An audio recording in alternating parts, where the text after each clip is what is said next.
G'day guys, Dave here from Old Rigs Down Under. Just going to show you a video today unloading this Flintstone. I brought it back home for the to get ready for the Kyabram Mack Muster. It's a show that I helped to organise, a predominantly Mack show in Kyabram, Victoria. I have mentioned it on here before, once or twice.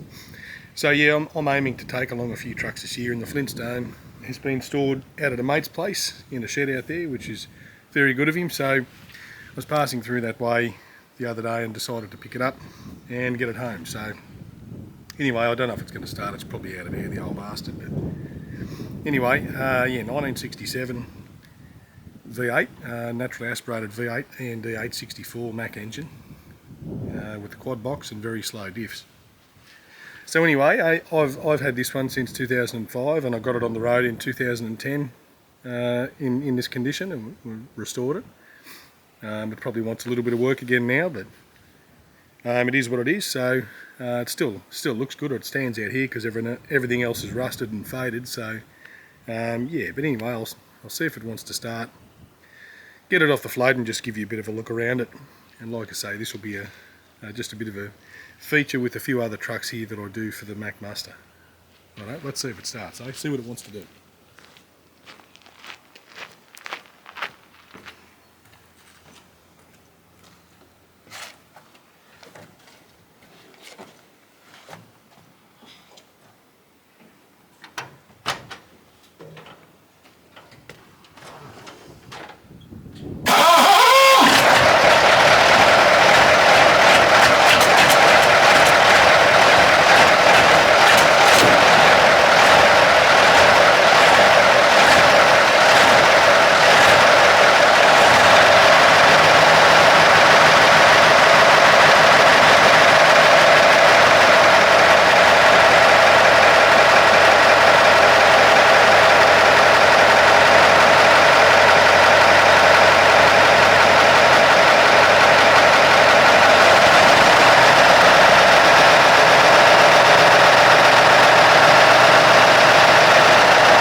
Position this camera a little bit so you can see it coming off the float.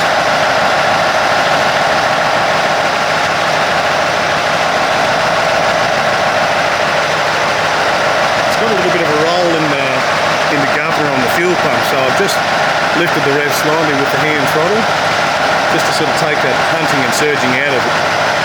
The pump was reconditioned before I fitted it. Back in 2009 or 10 the engine was done.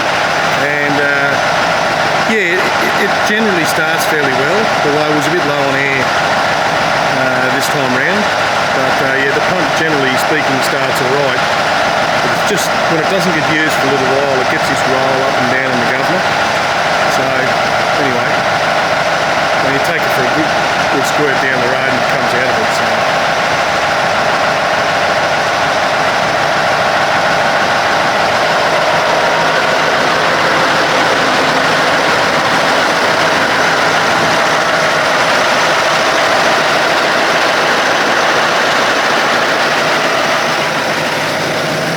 sun in the wrong position here really for doing this job, but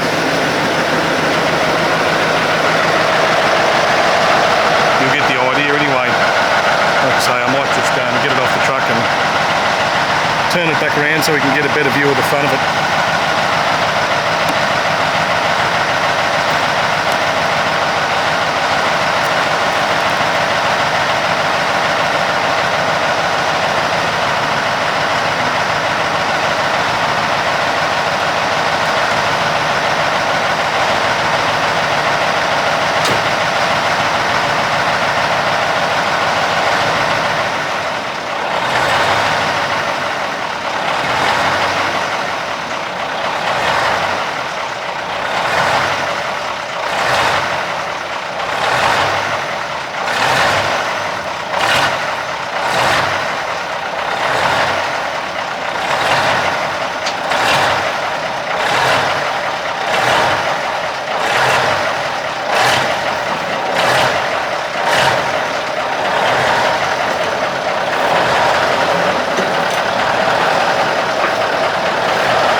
Another successful mission there. It's always good when you don't tip them off the side. So we'll just get around in the sun and just have a bit of a look at her.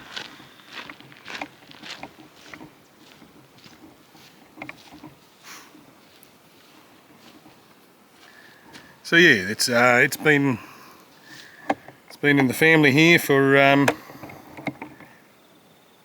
since 2005. Truck originally started off life in Tasmania, carting logs down there, and also doing some heavy haulage work, carting big dozers and loaders and boats and bits and pieces for a couple called Kevin and Bev Elmer, Mount Foster Timber Company. Yeah, so it's a 1967 model. It was a big, really big purchase for them at the time. It was their first big truck. It stayed in Tasmania went through another couple of sets of hands after that.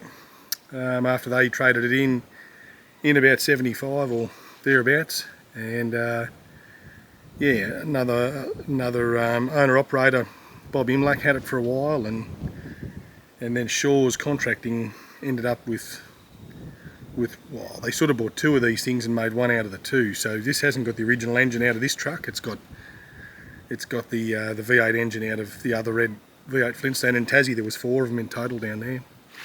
There was about 20 of these trucks made, so there was 25 R models, like R600s with the V8 in them out here in Australia, and I reckon 5 of them, the first 5 had the fiberglass bonnet, and then the 20 that came after that were with this Flintstone front or steel butterfly hood assembly, as the build sheet used to say. So yeah, anyway, the truck was brought over by, I think, to the mainland by Smith's Trucks at Ballarat, I believe, and Craig Duran from Duran Transport in Wollongong bought it, and yeah, I bought it off him in 2005. Must have got him at a bit of a weak moment because he's got a fantastic collection of stuff there, and yeah, probably looked pretty good in his collection too. But anyway, yeah, so when I bought it, the V8 was pulled to bits, the heads were off it, and the crank was rusty, and very hard to find parts for. So over the course of a few years, I found enough parts to get the engine back together, and look, the V8, the quad box hasn't been touched. I might have put a rear seal in it, but I lifted the diffs out. You know, still got the original 8.24 to 1 diffs in it. Very slow. I wished I'd changed them now, but anyway, I will put some quicker diffs in it at some point.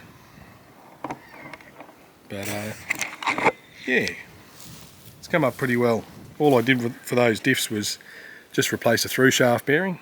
They didn't have a lot of wear. Well, I mean, they had a little bit of case hardening off them, like a lot of Mack diffs do, but I mean, you know, for doing 65 k's an hour top speed, it's not going to worry him. Still got some very early Michelin cases on it that have been recapped at least once. So yeah, while ever it's got the old slow diffs in it, I don't have to worry about changing them. You can still see there's plenty of cracks in them, but they'll be right at the moment. Now, the exhaust is off a CH, so at some point that'll get changed, and I'll probably get rid of these black plastic mudguards. But that's not for now. It's still a pretty presentable truck. Certainly the cleanest and the best that I've got here. Just quickly show you this interior. Yeah, so tried to make it as original as I possibly could. Got some later style floor mats in it. But yeah, it's got mostly the old Stewart Warner gauges in it. Clutch pedal goes through the floor on these early R models, whereas the later ones had a pendulum clutch which swung from the top. So the quad box,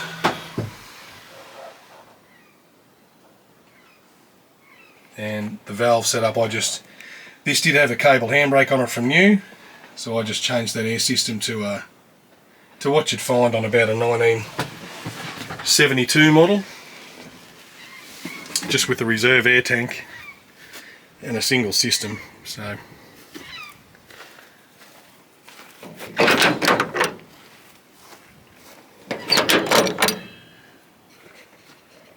So yeah, that didn't actually have a badge on it from new, but in the parts diagram that's where they fitted them, in the middle of the bonnet. So when I did it, I sort of put an imaginary line under the Mack lettering through to the top of the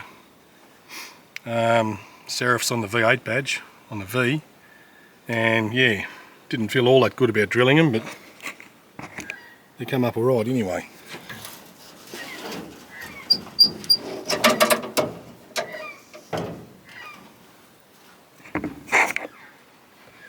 This is where all the action happens. So END R615 V8. This one's got a PSM rotary fuel pump on it, which weren't very successful. So they had a single pumping head for all 8 injectors, which were a bit problematic with a bit of wear and a bit of dirty fuel. But anyway, for what this thing's doing now, it'll be okay. So I just painted this engine the same as the brochure from about 1963 when these engines came out, the diesel of the decade.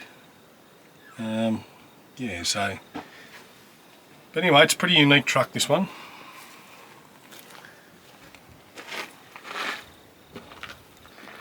So over the course of the next week or so, I'll give it a clean up and get it ready for Kyabram. Be good to get it back out there again. Thanks for watching, guys.